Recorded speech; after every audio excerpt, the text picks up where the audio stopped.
Governor Babajide Sanwo Olu vows to rebuild Akere spare parts market, which was gutted by fire, promises to compensate victims of the fire incident.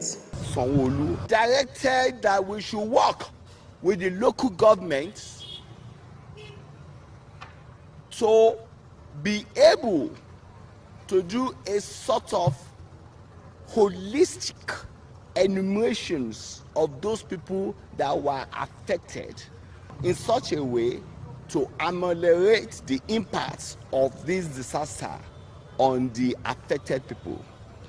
Firstly, he directed that this place should be cleared in preparation for rebuilding and reconstructions of shops. Mr. Governor came here, he has assured them, and likewise the chairman of the local government, Honorable Fatai Adekunle Ayola, he also came, he assured them on Friday, he came around there with police, security officers, went to Trinity Market also, so that all the traders in Nigeria will work.